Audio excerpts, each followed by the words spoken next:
We are just days away from Apple revealing a brand new design for an ultra slim iPhone, but this is no ordinary iPhone event. You see, the upcoming thin and light model is expected to be the gateway, the spark, the singular moment that launches us into 3 back-to-back unique iPhone designs. So if you're feeling like iPhones always have the same old look, well, that's changing on September 9th. Apple is expected to reveal a skinny iPhone 17. It is nicknamed by many as the iPhone Air. But why is Apple even making a thin phone? Who out here is asking for skinny phones?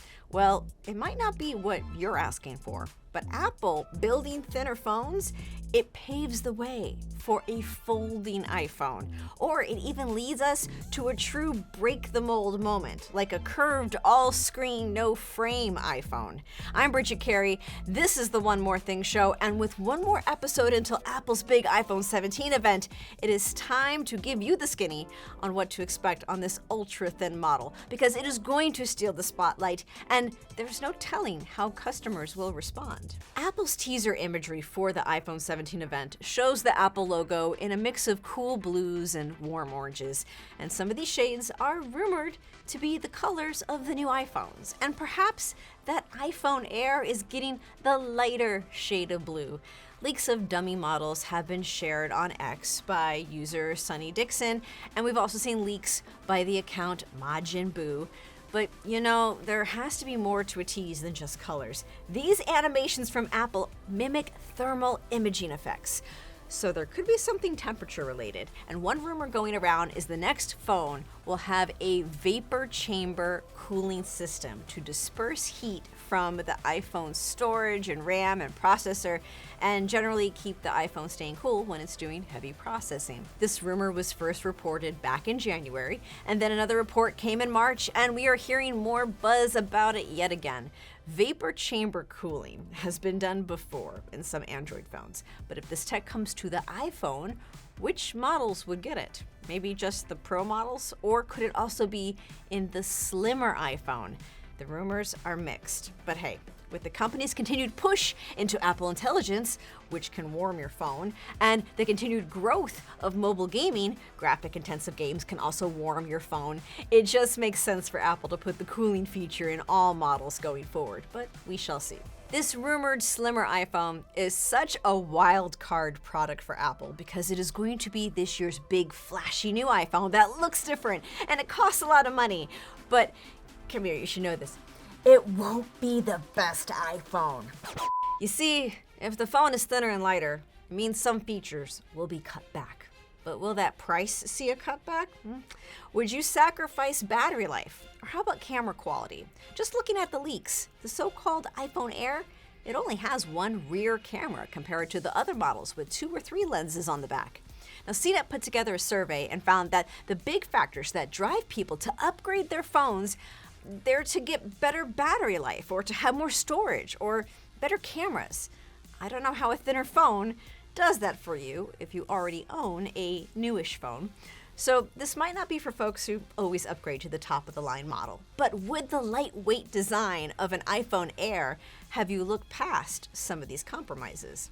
Regardless of what lures you this year, Apple is going to work on this ultra slim phone technology because the success of a future folding iPhone hinges on Apple's ability to mass produce thinner designs. We saw this with Samsung.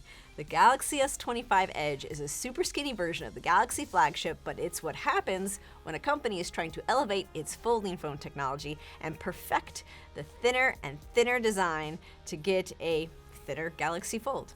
And Samsung is not the only company on the skinny craze.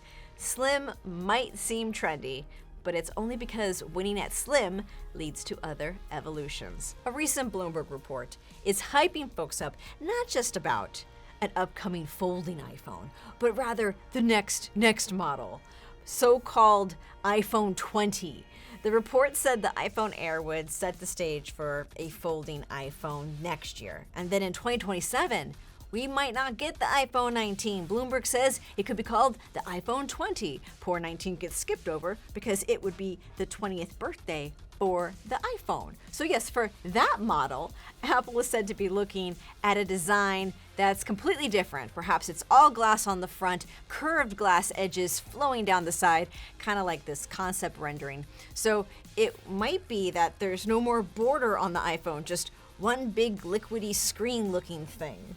That certainly would pair well with the liquid glass interface of iOS 26.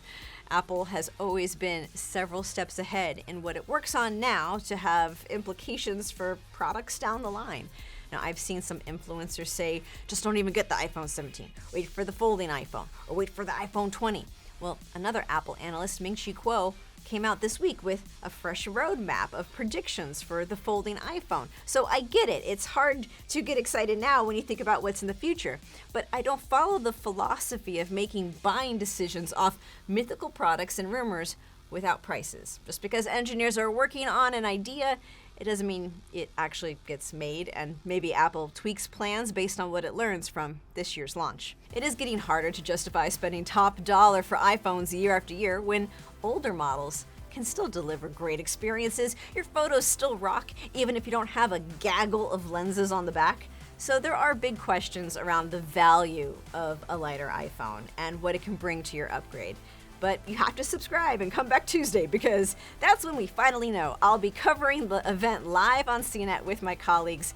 Our stream begins at 9:30 a.m. Pacific time. And after Apple's news, we're going to have our raw reactions. We'll be talking about watches and AirPods and whatever one more thing surprise Apple has in store for us.